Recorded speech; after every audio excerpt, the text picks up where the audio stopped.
IVM. Hey, have you ever noticed how getting back to work after a long, sort of fulfilling holiday is really, really hard? I guess. I don't know. It depends. Like, how much do you love your job? My day job? Yeah. I mean, I love it. It's like challenging and it's fun. And I usually have a great time with it. So I love it. Yeah, me too. But I think I feel like sometimes I take my job a little too seriously. I'm one of those kind of people who is happy to work like all the time through sickness, through holidays and all. Yeah, I know. But like, at least I know I'm like this. So yeah, it's just better than I'm pretending like, no, I'm fine with this. I guess being aware of the problem is enough. You're right. You don't need to fix it. So good for you. That's pretty much how I deal with all of my mental health issues. Oh, shit. But speaking of people who love their job. That's why you scripted this in. This was a segue. Please, go on. Yes. Someone who loved their job was unfortunately the victim of the crime we will be talking about today. His name was Neeraj Grover. Yes, so our story starts on 6th May 2008. Neeraj Grover was all of 26 years old as on this date. He was very successful by all accounts. He had a large circle of friends and acquaintances, and he was generally really well known in the television industry in Mumbai. And Neeraj was supposed to go home on the night of 6th May 2008. He said he needed a good night's rest before a really important work appointment the next day. And he never compromised on work. But there's a twist. Neeraj never made it home. Sorry, it had to be done. So according to his roommate and his friends, his phone had not been reachable since 7th May. Well, except for that one time when his phone was picked up accidentally, but not much was heard on the other side. Neeraj didn't leave any messages to his friends or co-workers regarding his whereabouts. He didn't turn up for work either, and he loved his work. So it was almost like he just disappeared. That's exactly right. Several days later, on 11th May 2008, Mumbai's Joint Commissioner of Police, Rakesh Maria, was at his desk. So he had been visited by a couple that day. They happened to be the parents of Neeraj Grover. And the fact is, like, Neeraj going missing, it had really blown up in the media, okay? And the initial investigation pointed fingers at one specific person, and her name was Maria Susairaj. Yep. And lucky for Commissioner Rakesh, Miss Susairaj was acting like the most guilty person that ever existed. That's true. So Maria Susairaj, a self-confessed friend and maybe lover of Neeraj Grover's, was the last person that Neeraj met. Many people were able to give witness to that. Also, Maria was unable to account for her location and her whereabouts on the night of 6th May and throughout the day on 7th May 2008. She was unable to explain how Neeraj's phone landed up with her. Worse. That's just worse. It gets worse. And also why she accidentally answered it. Oh, wait, what does that do? It places her location almost instantly in the area where Neeraj's body was eventually found. God damn, that was dumb. Yep. So she was also unable to explain how multiple eyewitnesses placed Neeraj at her home on that night. What else? Was there something else? Am I missing something, Raghavi? Oh, yeah. You're missing loads. But no worries. We can get into it right after our theme song. Have you ever wondered why women don't do more crime? Well, we're here to tell you. There's misconduct all the time.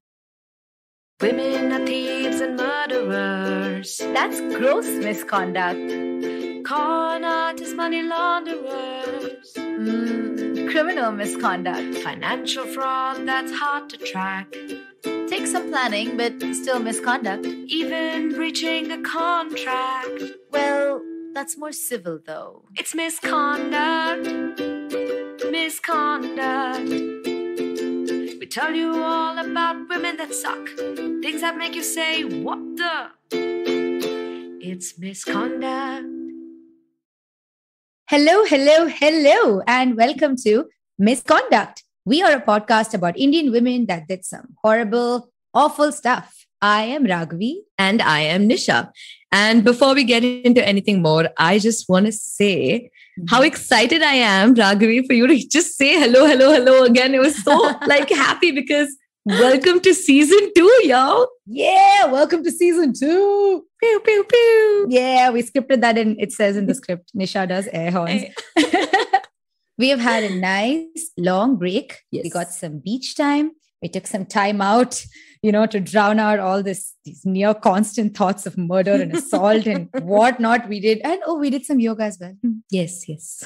And I caught up on all of the Instagram reels that I missed out for 3 months. That was a lot. So yeah, so it's a lot. It's a lot. Mm-hmm. If I hear that one TT song once more. But we saw our listenership grow significantly. Mm-hmm. We got people asking us when we're coming back, who will be talking about next, what crimes we'll be covering. That's true. And we also got some lovely feedback on the last season, and we're hoping to implement in this season. Mm-hmm. And we really do want to take a minute out to say thank you to all of our listeners. Thank you for, your time and your energy. It's not easy. It's like an hour's commitment a week, which is pretty nuts. Thank you for your incredibly useful feedback, and thank you for all of your love. Also, thank you to everyone who lied and said that you would totally buy our merchandise. Yeah, that's true. You lied. That's fair. So we're going to start working on that soon. So let's start off season 2, and we have a fun news story. By fun, I obviously mean hell horrifying. That's fair. This is a case that was so sensationalized by the media that honestly, anyone in Mumbai heard about it between 2008 and 2011. Today, we are talking about Maria Susairaj, a Kannada model and actress who was alleged to have killed the TV executive Neeraj Grover in 2008 in her flat in the Malad area of Mumbai. So Neeraj was stabbed multiple times and died in the flat the same night. It was alleged that she disposed of his body with some help from a man named Emile Jerome Matthew.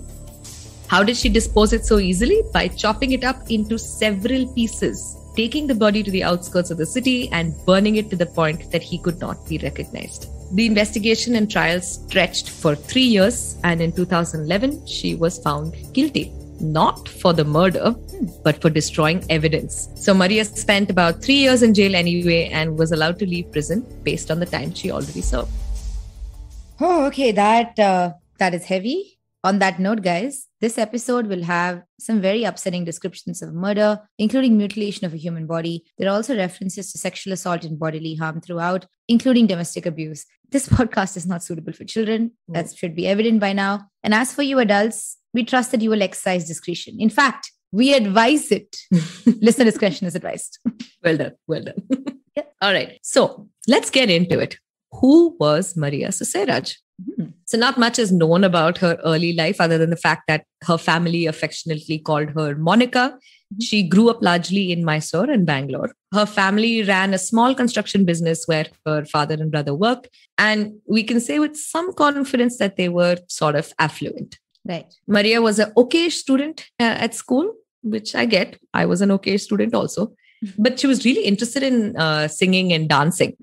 As a child, she took Bharatnatyam classes. Also, she was pretty stunning to look at. So it only made sense in her head that she should be acting in movies. Yep. And my God, she pursued that relentlessly. She was midway through a journalism degree, which she quit because she wanted to start acting. She did manage to get a few films in hand, but they were all in Kannada and none of them were major hits. But she had dreams of a bigger life. So between 2004 and 2008, she moved to Mumbai multiple times to figure out how to be a legit actress in Bollywood. Her parents were not at all okay with this, but they still supported her financially while she was trying to get like the good movies. I'm not sure about this fascination with Bollywood specifically. Maybe she thought like she would get a bigger audience. Maybe she'd make more money, get famous faster. I'm not sure what that is. But unfortunately, there was one major barrier. She didn't speak Hindi very well. Well, oops. So, yeah, it's been said that Maria's Hindi was very passable and that she was often told by these casting agents that she would be better off in the South. Ouch. Yeah. Her parents were also not super keen about her being in the movies. But as her mother once said, when your children have some talent, you can't not allow their talent to grow. She wanted to be famous from very early on. From our end, we did everything we could. We kept her busy with many classes. We gave her a vehicle. We gave her a driver. We thought she would do 1 or 2 films and settle down. But none of this mattered to Maria. She just wanted to see this through. She wanted to be a Bollywood star. So let's also learn a little more about the life of the victim. Neeraj Grover was born in 1982. And Neeraj, or Guinea as he was affectionately known, was born to Amarnath and Neelam Grover in Kanpur, Uttar Pradesh. Neeraj also has an older sister. Amarnath was an employee with the Cotton Corporation of India, and he often traveled across the country, but eventually he returned to Kanpur and just set up a successful stationery shop in the city. His mother, Neelam, describes Neeraj as loving, fun, funny, very close to the family, and a dog lover. And his other friends describe Neeraj as being jolly, clever, and helpful. So nice things overall. And his parents, as far as we can tell, were really happy with, like a small town life. Right. But Neeraj wanted to get out of Kanpur and he wanted to move to the big city. So the first thing he did was he moved to Noida when he went to study at Amity University, and he maintained a very busy social life there. Like, he was known for his partying ways. He loved good food. And I mean, there's a friend who is on record as saying that he grew a small tummy at the age of 24, which is a solid marker of a very prosperous lifestyle, And during vacations, instead of going home, he would just go to other cities and look for jobs and internships. So it was no surprise that he eventually ran off to Mumbai in 2006. And in Mumbai, he networked hard and he hustled like nobody's business. And eventually he rose up the ranks in the television business. And during his peak, he worked for Balaji Telefilms as an executive, which is a pretty big deal. He's also a producer for that. There's a really popular gaming show called Kya Panchi Paas Se Tez Hain. It's based on this. Yeah, it's based on this American show called Are You Smarter Than a Fifth Grade? I'm sure you've heard of it. Yeah. Oh, yeah. Wasn't it done by Shah Rukh Khan? That's the one. Yep. It was by him. The questions were beyond stupid, but then I don't remember it. I only remember how hot Shah Rukh Khan was. Dude, that was that phase, no? When he was just, should your mom have a crush on him? Should you have a crush on him? Should your grandma have a crush on him? Because the answer is yes. None of those. Actually, no, my mom's crush would have been appropriate. Mine, no. But oh well. Just to add to Neeraj Grover's case, deviating from our Shah Rukh Khan lust. So at work, Neeraj was considered sharp, hardworking, and responsible, especially when he was on set. He apparently moved jobs a lot. But to be honest, in the media space or in media industry, that's very common. So that's okay. According to a friend, Deepak Kumar, Neeraj wanted to be like Vijay Mallya. Okay. I quote, he was very clear about what he wanted: fame, money, and girls. Aha. Well, on that note, Neeraj had quite a reputation as a ladies' man. So one of the books that we read for our research was this book called Death in Mumbai by Meenal Bhaket. So Neeraj often moved to new romantic entanglements very, very quickly. And his friends said that he often dipped his pen in the office ink, if you know what I mean. Yes. Or it is more often referred to as don't bite the hand that feeds you. Yeah. Actually, it's more like don't pursue a subordinate that works for you, because that will be something that comes back to bite you in the butt, most likely through a sexual harassment lawsuit. Yeah, that was, it was succinct. That idiom was very succinct. But yes, Neeraj would basically charm women and then he would move on with very little notice. You can actually say that he was a classic love bomber.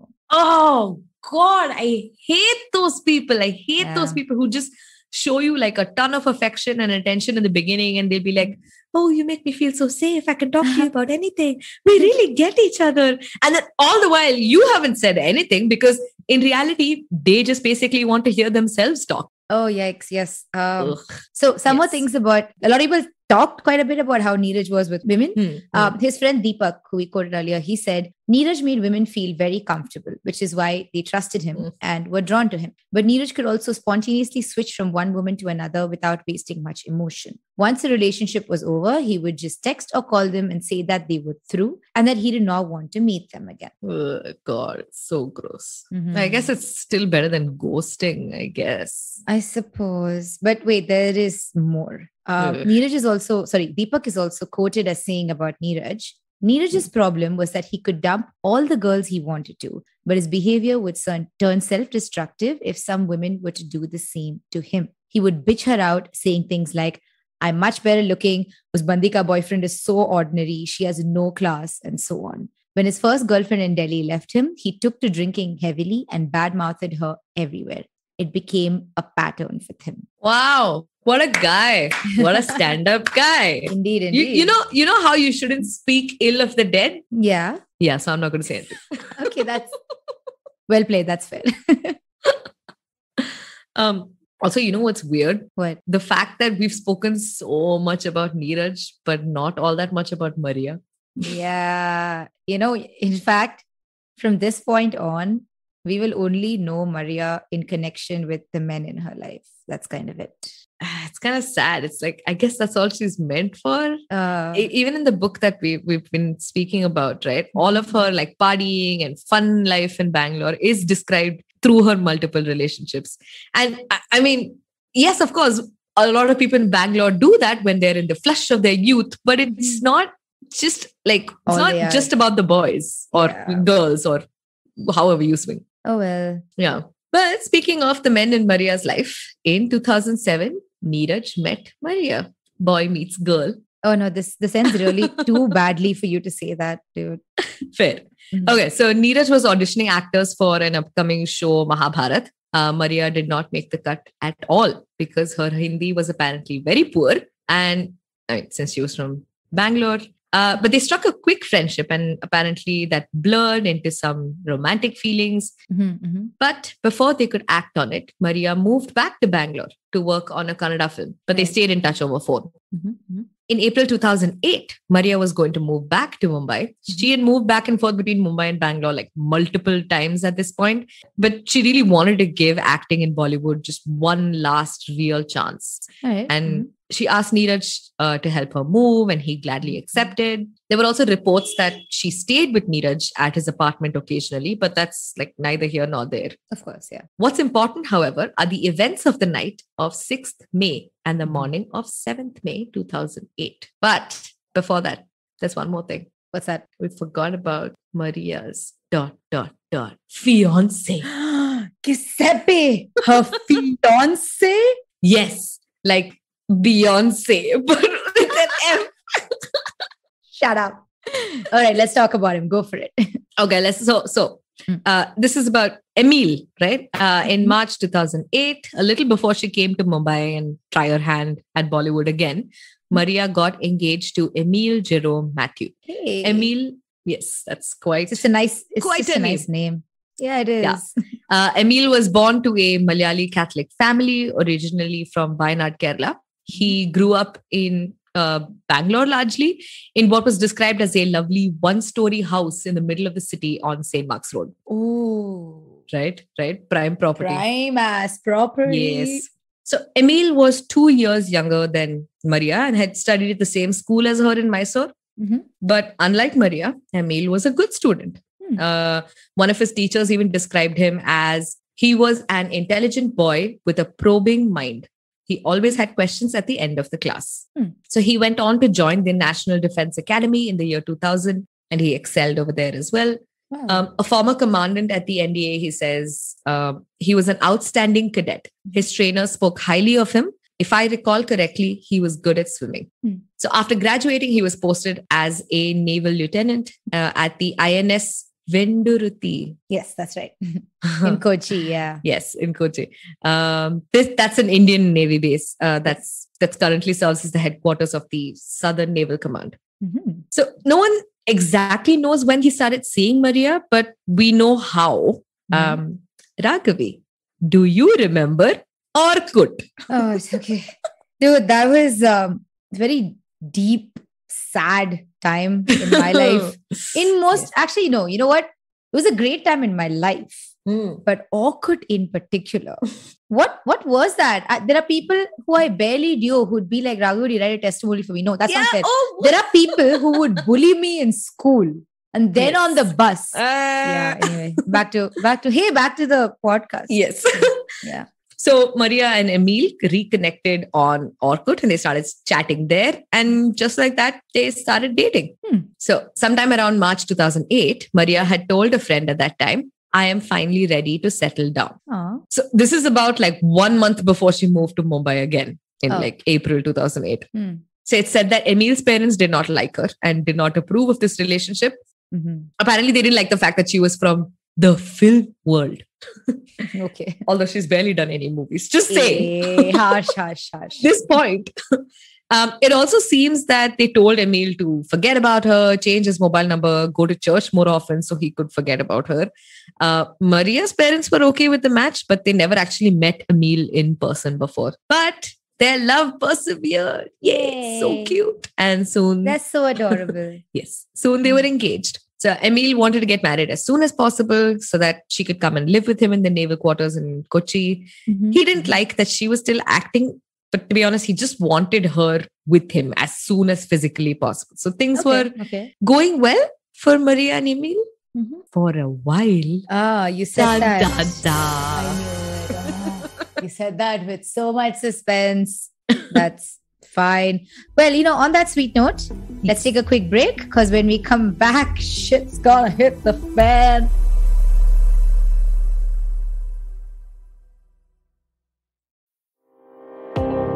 Do you wonder why China does the things that it does? Or want to know how we could improve online privacy? Or perhaps you're thinking about how we can kickstart India's economy? If you'd like to search for the answers to such questions, check out All Things Policy, a daily public policy podcast that covers everything from employment figures to aircraft carriers. Tune in from Monday to Friday for new episodes and fresh takes. We're back from our break, and now we're going to get into the real meaty stuff. So we know the characters of the story. We know Maria, an aspiring actress trying to make it in Mumbai. We know Neeraj, a TV executive in Mumbai who struck a weird friendship/relationship of sorts with Maria. And we know Emil, a Navy officer who is Maria's fiance. And as far as we know, he hasn't shown any signs of being crazy or overtly jealous so far. Oh wow, why would you say it like that? That's so ominous. All right, guys, let's do what I like to do. Let's paint a timeline. Woohoo. This is a timeline that was painted by the prosecution and the court accepted. So don't be mad at me. If you think I'm wrong, it's not about me. So let's start with 6th May 2008. On this day, Neeraj told some of his friends that he had a long day at work the next day. So he told them he'd likely go home and crash soon. Except he instead went to see Maria in Malad at her apartment complex called Dheeraj Solitaire. And this was 10 p.m. that night. When he reached her flat, Neeraj called his mother and spoke to her as usual. And he would also later call a colleague at around 1:30 a.m. that night. This would be the last call his phone would place. Then, at around 11:30 p.m., Emil called his fiancée and she answered the phone. At this point, Emil is said to have heard a male voice in the background and he demanded to know who this was. Maria said it was Neeraj and she told Emil that Neeraj had come over to help her unpack and set up the house. But Emil was oddly suspicious. Who turns up in the middle of the night to help? I mean, well, maybe a nice guy. Yes. But I don't think Neeraj struck as a nice guy to Emil. That's probably where this Fair. all started. Yeah. In any case, Emil trusted Maria, sort of, kind of. Not at all. He asked her to make sure Neeraj did not stay over. And Okay. by this point, Maria was like, oh, my phone's out of battery, and asked Emil to call Neeraj's phone instead. So Emil did call Neeraj's phone and he briefly spoke with him, which is kind of weird. And then he spoke to Maria and he told her again, please don't let him stay over. She said, okay. This would be at 11:55 p.m. Well, Neeraj did stay over. No. Indeed. Emil didn't know that, but he was suspicious about it nonetheless. Well. So witnesses at the Kochi naval base where Emil was at, they say they saw Emil nervously pacing up and down in his barracks, most likely in a state of agitation. So Emil waited till dawn and then he took the first flight out from Kochi to Mumbai. Yeah, let's just remember that he's stationed at a naval base. That means that he can't just leave whenever he wants. It's not like a weird work from home situation where you can be like, bye guys, I'm working from Goa for the rest of the month. No, this is an active base of the Indian freaking Navy. So ideally, he should have gotten permission beforehand, which obviously he didn't. So this is just really weird. Yeah, it is kind of weird, but he did manage to leave. And he landed in Mumbai early on the morning of 7th May 2008. He didn't tell Maria, by the way. He just turned up and he landed up at her apartment at 7:30 a.m. So just a quick note, whatever we know from this point on is all Maria's confessions to the police regarding that night. So please keep that in mind. Here we go. So Maria opens the door. Emil bursts inside and heads straight into the bedroom. There he finds Neeraj in her bed. Apparently, when Neeraj was woken up, he said, "Oh, is this your boyfriend?" Yikes. As per police reports, the two men had a heated argument and it got into a physical fight. Maria says that it happened all really fast. She tried to stop them from fighting, but she was pushed over. And before she knew it, Emil had fetched a knife from her kitchen and he stabbed Neeraj. He stabbed Neeraj a few times and soon Neeraj lay on the ground, bleeding all over the small apartment's floor. He had died. Right. Yeah, at this point, you would think it cannot get any worse. But you would be so disgustingly wrong. According to Maria's confession, Emil grabbed her as Neeraj's blood pooled on the ground and forced her to have sex with him. I say have sex, but I obviously mean rape. Jesus. Okay. Maria was in shock at this time, but she just did what she was told. After, when Maria went to wash off the blood and clean herself up, Emil forced himself on her again. All in all, this is just a disgusting cluster fudge of a situation. But we want you to remember the rest of this story is now about a woman who witnessed her fiancé kill her friend or lover, saw his lifeless body in her bedroom, just blood across her floor, after which she was repeatedly sexually assaulted by her fiancé. So please keep this in mind as we continue this story. And this is the story we're going to go with because this is what the prosecution and the court accepted. We truly have no other story to go by now, despite all the media noise around this case. And there was so much noise researching. So despite all of that, this is the story we're going to go with. Yeah, there was just too much media noise, but we'll get into that a little later. Yeah. So sticking on to the timeline, over the next few hours of the morning of 7th May 2008, the couple did their best to get rid of the evidence. They removed the sheets and the curtains. They mopped and sterilized the floor. They removed everything that seemed to have blood stain on it. Well, almost everything. You really can't remove blood from everything. It gets everywhere. So in this case, I mean, just if you've had a period. Yes. You would know. It's just, you like that one piece of clothing? Screw you. Bye. Goodbye. Indeed, yeah. Yeah, so in Maria's case, there was blood on the doorknob. There was a little bit on her jeans. And obviously, while trying to clean up, they missed these things because they're not seasoned criminals. Yep. Maria also went out to buy a new pair of curtains, bed sheets, bags, air freshener, and a knife. So the cashier at the store would actually become one of the witnesses that recognized her later. Yep, that's right. When she reached the apartment, Emil had moved Neeraj's body to the kitchen. Now he would spend several hours cutting up Neeraj's body into pieces that could be easily transported. This is the point where the media said over and over and over again that Emil had cut up Neeraj's body into 300 pieces.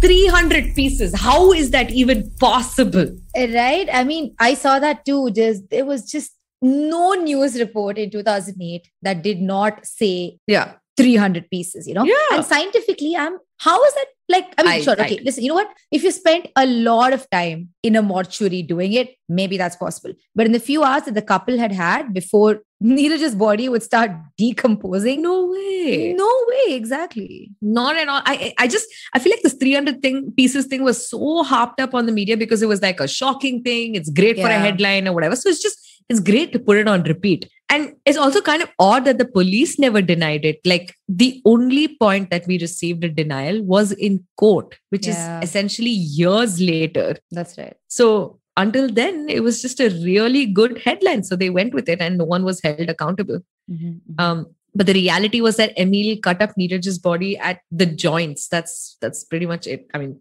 okay. It's disgusting, of course, yes. It's not as disgusting and meticulous as the media made it out to be. They're not freaking Hannibal Lecter or Dexter.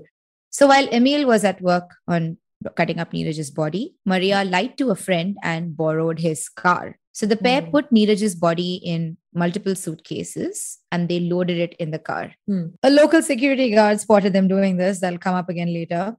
This is incompetence across the board, okay? Yeah. So this, by the way, is at 4:30 p.m. on 7th May 2008. The couple then drove down to a jungle in Amgaon village, which is about 100 kilometers outside of Mumbai.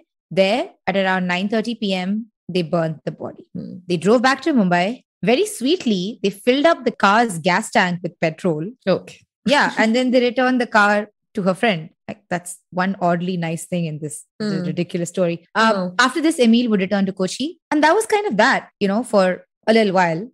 So what I guess the couple didn't expect, I mean, in their heads, I think they thought they did a great job covering this up. But what they didn't expect is that Neeraj had parents and friends who were actively searching for him. Remember we said earlier, of course, he loved his job. He had a massive, insane social life. People were like, where the hell did Neeraj go? He didn't turn up at work. Where is this guy? They were calling his phone. It was kind of just nuts for a while. And I think Emil and Maria didn't expect the news to pick it up so quickly. But dude, he's the television executive. Yeah. It's going to be a pretty big deal. Of the biggest, of Balaji telefilms, man. How can he was, and he used to be in Balaji telefilms. Exactly. Yeah. And you know what? The worst thing is, Maria and Emil didn't expect the fact that the freaking commissioner of police of Mumbai would get on this case. Yep. Yeah, that was, who would really expect that, to be honest? Yeah. So it was only a matter of time before the couple were found and arrested. It really didn't take that much time. Once, all of Mumbai's forces were like, damn, we need to fix this. Yeah. There's also a series of extremely stupid things that Maria and Emil did while all of this happened. On the afternoon of 8th May 2008, Neeraj's phone rang. And Maria had the phone with her at this time. Why? I don't know. But she had it. Okay. And she accidentally answered it. She didn't say anything and she just cut the line. Later, she would answer the phone again when it rang. And this time, she just told a friend of Neeraj that he had gone out somewhere and left his phone with her. By this point, he had technically been missing for 3 days. So people would be like, what the hell? Also, Maria and Emil, especially after he left for Kochi, they spoke a total of 1,000 times between 7th and 20th May 2008. Okay, that's like 75 calls per day. Not at all suspicious. No, not at all. Don't be suspicious. I mean, come on, dude. So also, the friend that she borrowed the car from, the police found it. Dude. Of course they did. Okay. They tested it and they found blood. And that's when they called her in and asked her, Madam, what's up?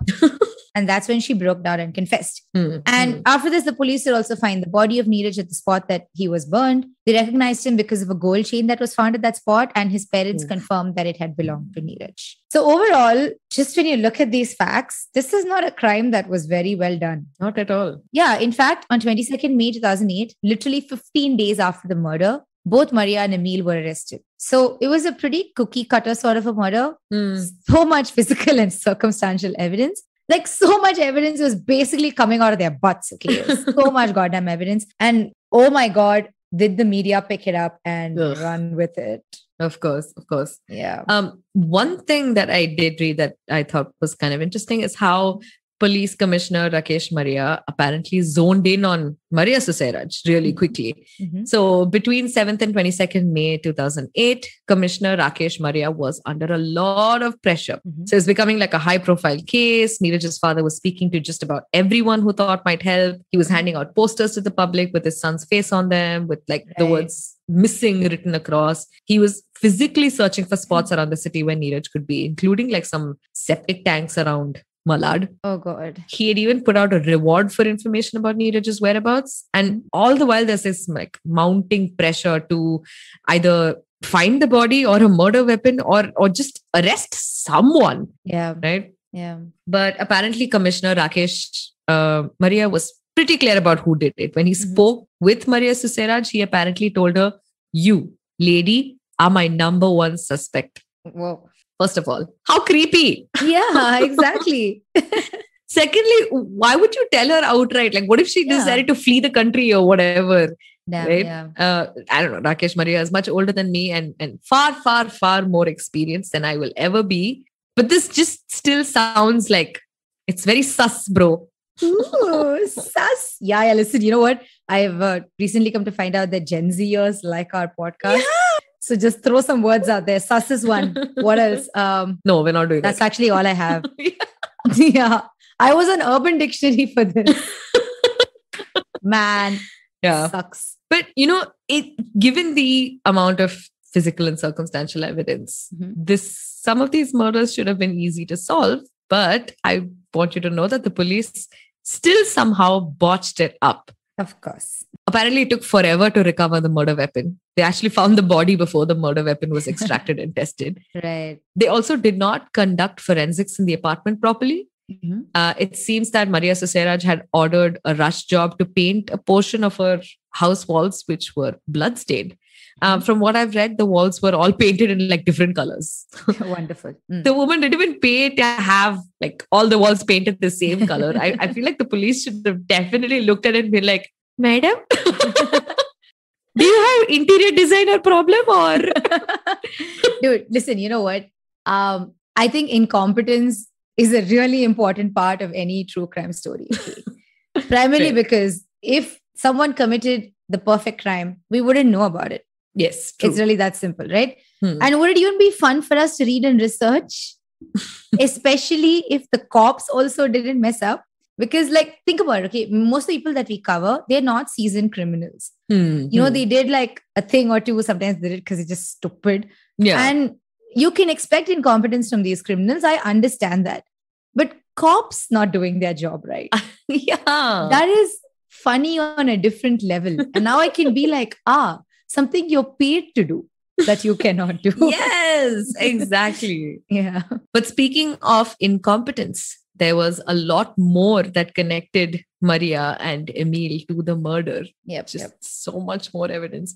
At around 5:15 p.m. on 8th May 2008, when Maria and Emil were off to burn Neeraj's body, Neeraj's phone received a text message. Mm-hmm. The phone towers placed the cell phone at Dahisar at this time, which is about like 90 minutes away from Mumbai city. So that was oopsie, guys. There's one more major oops, which was that Emil stopped at a petrol bunk in Lokhandwala and asked for a can to be filled up. Not the car, a can, which you're not supposed to do. Okay. I mean, realistically, someone would say, you want a can of gasoline? Do you want to burn down a forest? Is usually their first response, right? So this weird request was really odd to the petrol bunk manager. So he remembered it. Oh, fantastic. And then he testified also. He was like, that dude turned up and said he wanted a can of gas. Also, Emil stopped to buy a lighter from a small shop on the way to the spot where the body was disposed. So this combined with, the statements from the building watchman, the guy they borrowed the car from, the cashier at the store that Maria shopped at. I mean... Yeah, it's almost impossible to not tie them down at this point. Like, so we have a timeline, we have a murder, we have a murder weapon, we have an identified body. We also have 1,000 million eyewitnesses. We have a couple of accused people that acted guilty as hell. Honestly, what else is there to do? Just arrest them already and proceed. Like with like arrogance that you can prove the hell out of this in court. That's true. Well, on this note, should we like take a little break here? Just give our audience some time to digest all that, because we really flitted between some dark stuff and like, haha, incompetence. So take a time out, guys. We'll come back to you.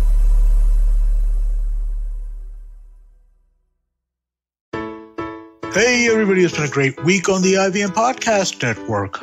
On Advertising is Dead, Varun explores brand experiences in a post-pandemic world. He's joined by Arun Srinivas and Shravat Aluru. On Smarter with Sid, Siddharth reviews the YouTube Shorts funds and details its strengths and challenges. On Marathi Kirki Thun, Dr. Rajiv and Manik Deshmukh reminisce about the close relationship between bicycles and childhood. On Say No to Drama, Chetna decodes the drama around the expectations and their resultant disappointment.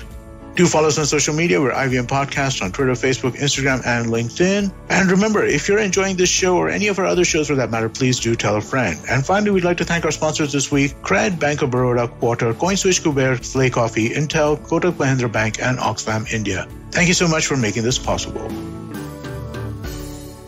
Welcome back after the break. So far we've been talking about Maria Susairaj, Emil Jerome, and how they murdered Neeraj Grover.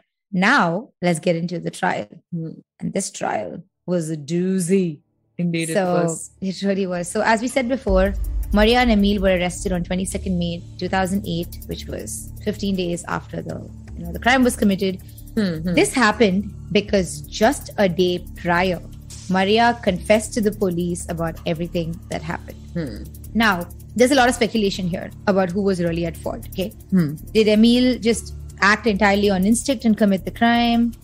Did Maria sort of egg him on? Like, did she sort of arrange for the crime to happen by inviting Neeraj over, knowing that it would piss off Emil?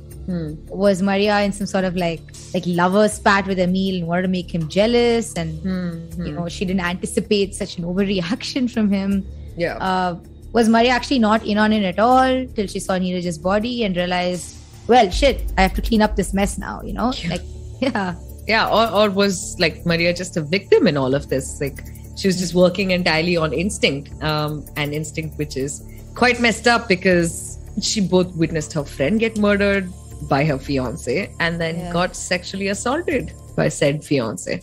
Yeah, that's also possible. I think that's sort of the thing that a lot of people don't understand, especially about abusive relationships. So we know Emil has shown some degree of jealousy just before the murder. That's the only situation that we know. He definitely wanted Maria to quit being an actress and come live with him on his base, right?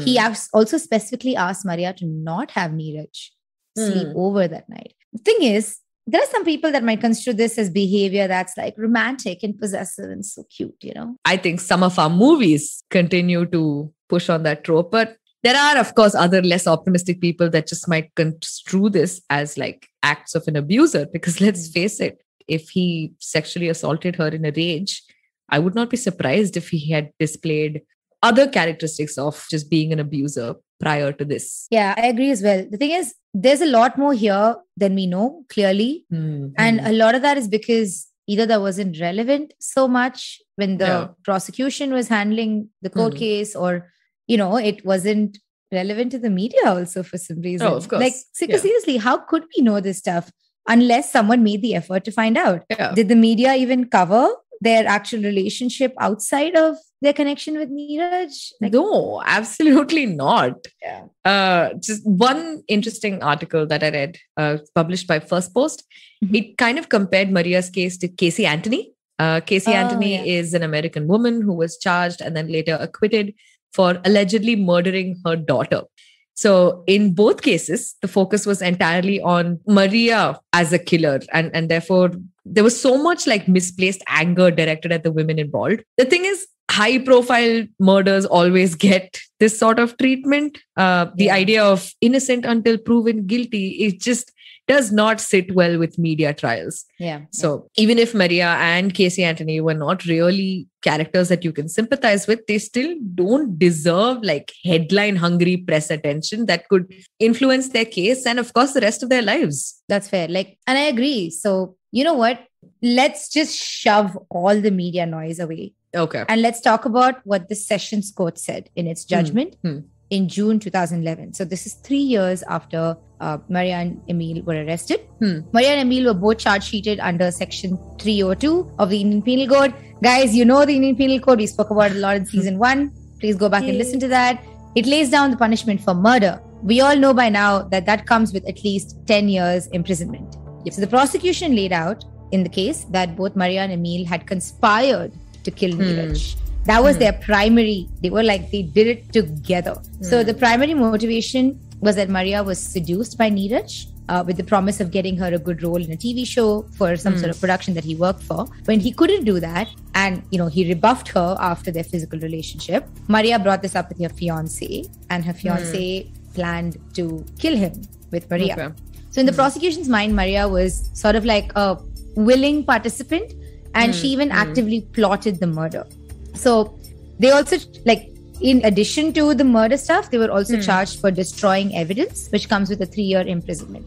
Okay. The prosecution also, what we had told you earlier was what Maria confessed. But the prosecution's version, if they say Maria was an active participant, is obviously going to be different from what Maria's confession was. Yeah. And they said she was actively involved in the whole process. She wasn't just sort of this passive person, But the court did not buy any of this. So the court laid out a few questions, and in the judgment, they just answered it as yes and no. It's actually very, very easy to read. Thank God for that. Question 1 was the body that was discovered actually Neeraj's, and was he murdered? The answer was yes. Okay. Question 2, did the two accused conspire to kill him together? The answer to this was no. Why? because there wasn't enough proof to establish that Maria was involved at all outside of disposing the body. Question number 3. Did the accused conspire to destroy evidence? Yes, this was evident because of Maria's behavior, where she actively assisted Emil. So it all came down to what Maria said in her confession, which was added verbatim to the court's order, where she puts everything on Emil. Emil stabbed Neeraj multiple times. Emil asked me to buy the bags and curtains. Emil gave me instructions over phone. Emil asked me to clean up the blood. Emil asked me to find a friend's car. Emil bought the petrol and the lighter to burn the body. Emil asked me to drive the car. Emil found the spot to burn the body. Emil poured petrol over the body and burnt it. Emil started clearing the apartment of bloodstains. Emil arranged to get the apartment walls painted. Emil asked me not to go to the police station and not mention him at all. Emil told me not to tell the police anything or he would kill me. Yep. So this was a very easy, simple verdict for the court after all that evidence came through. This is what they said. Emil killed Neeraj. Maria helped Neeraj dispose the body. So Emil gets 10 years, Maria gets 3. And Maria had already served 3 years. So she was arrested in 2008 and the verdict came out in 2011. She was in jail the whole time. Yeah. So at the time of the verdict, she had already served her time and Maria walked free. And then it was pandemonium. So let's look at some of the headlines from this time. The Hindu said, no one happy with Grover case verdict. Deccan Herald said, Maria walks free, claims innocence. Outlook said, Maria walks free while boyfriend gets 10 years. Times Now said, killer Maria walks free. Oh. Rediff News says Maria walks free, visits church. What? I don't know.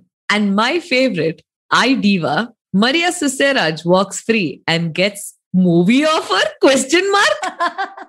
Oh. How would she have gotten a movie offer, which is what she wanted to do with her life? Oh man, I don't know what I'm laughing at more. Movie offer question mark or iDiva.com? The paragon. It's huge, by the way. Is it a journal? Okay, you know what? I don't know. I've only seen it for like Komal Pandey videos. I genuinely don't know anything else. Oh, was it? No, I think it was Dolly. In any case. Dolly was an iDiva. Right. Yeah. That's right. So the problem was that the media treated the verdict as an acquittal because they were convinced that Maria did it.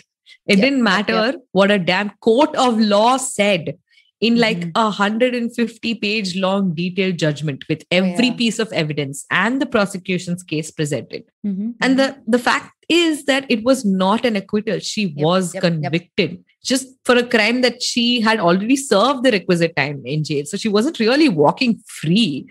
She was like, she had served her time as per law. Yeah. The thing is, so all that you're saying is fair, but I also want to shed some light on how Maria dealt with it all. So Maria was a fan of press conferences. Of course. And she usually let her lawyer do all of the talking. So on the day that she walked out of prison, she set up a press conference with her lawyer. And in that, she said that she was completely innocent. And these are the exact words. I am convicted. And this is a big stigma in my life. Also in this press conference, she took the classic, I have found God approach. Oh. Yeah. Which a lot of high profile criminals do, you know, to sort of make it look like they have this new lease on life and their days of crime are behind them. So, dude, I honestly don't know. I understand that the media trial was excessive and stupid, but Maria is not making me like her. Like, you know, especially when she just got out of prison and she embarked on like this forgiveness tour so quickly, you know? Yeah, I suppose. Well, speaking of new lease on life, why don't you do a quick Google search and find out what is Maria up to now? Hey, I'll just tell you.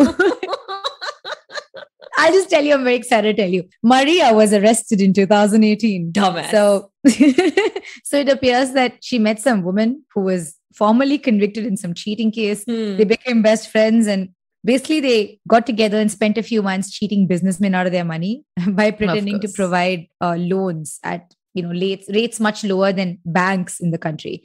So under this scheme, they allegedly took token money from these businessmen, like some sort of confirmation that they would receive the loan, which is so stupid. Yeah, I know. See, when you get a loan, you usually give something as collateral, right? Yeah. You don't give them more cash as collateral. What? That's so stupid.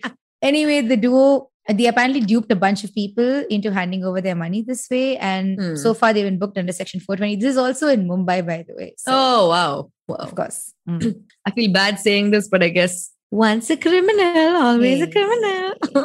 You don't feel that bad saying it. I can sense it in your tone.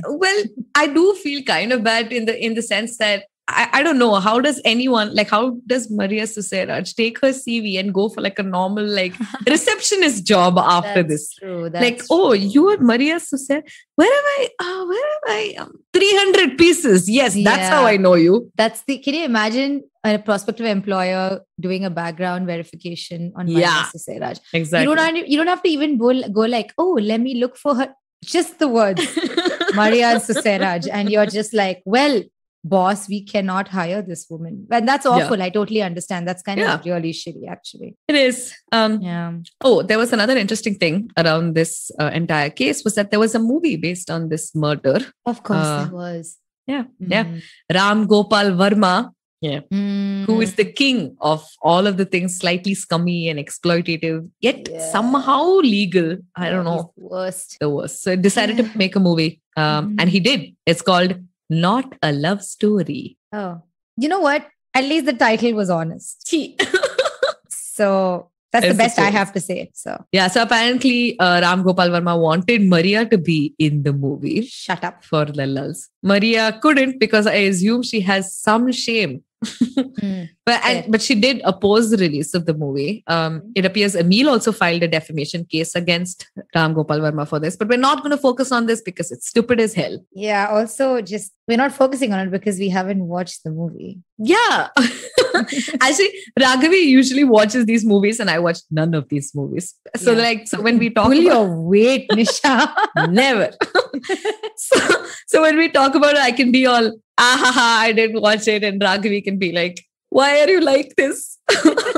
I need a new co-host for this podcast. Hey, that's too much. Thanks. But this time around, we just decided, you know what? We're not going to watch this movie. And there are a couple of reasons for that. One, it released literally a month after the sentencing, which means none of it was based on fact. Yep. It was just going to be some sensationalized script. Yep. Rajiv Masand, a prominent Indian film critic, said, Not a Love Story is not entirely unwatchable, which is not a high praise. Yeah. Oh, also, Urmila Matondkar is in this movie in an item song. Oh, so, what? Yuck. Yeah. Also, Ram Gopal Varma filmed a part of the movie in the same apartment complex that the actual murder took place. Disgusting. Oh, also, this will not end. This list will not. Remember, we said we're not going to talk about it, but we're just like, RGV sucks. And also. And also, RGV apparently did not reach out to Neeraj's family at any point. Thing is, there was a victim, okay? Yeah. When you make a movie like this, you have to ask the family if they're okay with the approach. I mean, of course, nothing prevents you from continuing with your approach, but you should be allowed to take the creative liberties that you want, but ask them, Yeah, just to not even consider speaking to their family. Also, this portrayal is quite sick. This whole thing is quite... Yeah. Apparently, Neeraj's father was also quoted saying, I don't want my son's death to be a joke. And it's sad that Varma has already started making the movie and never spoke to me about it. The whole thing just sounds super exploitative at this point. Yeah. So, for all of those reasons that we have listed, we are not watching that movie, not even pirating that movie, not even looking it up, other than just to see if the reviews justify us not watching it. And the reviews are so bad, bad. Yeah. All we will do is spend 10 minutes of this precious podcast time talking about why we won't watch it. Yeah. Yes. You suck. Anyway, moving on.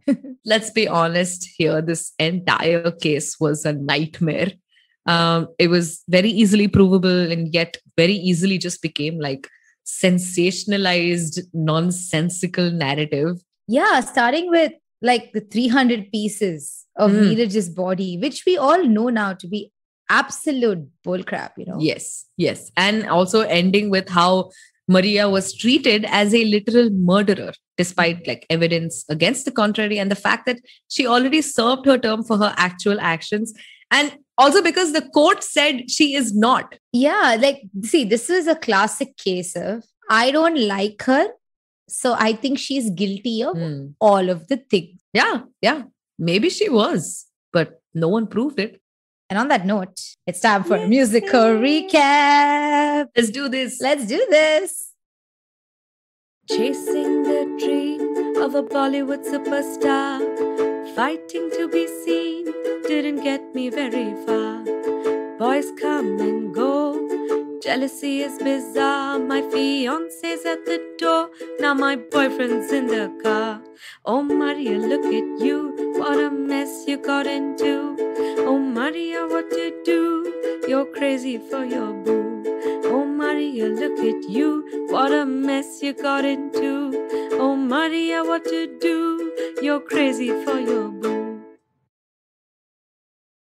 And that is the end of first episode of season 2 of Misconduct. What a way to end that break with an episode that I think will be over an hour long.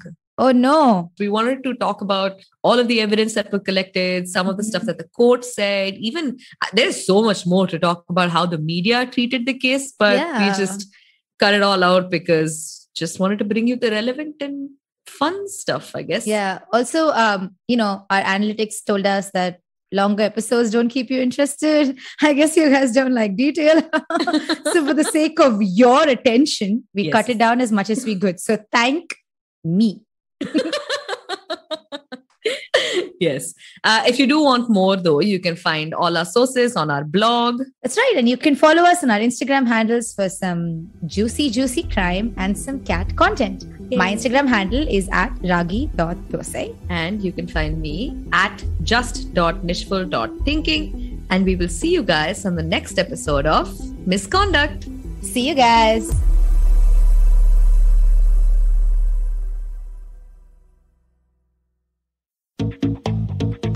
Have you ever wondered where the business world is headed? How the ways in which we create, market, and sell to consumers will evolve? Or if we'll ever go back to wearing pants while working? For answers to all of this and more, tune into Advertising is Dead with me, Varun Dugirala. Every Tuesday, as I talk to entrepreneurs, leaders, and change makers from across business, media, marketing, and beyond. You can catch all episodes of Advertising is Dead on the IVM Podcast website, app, or wherever you get your podcasts from.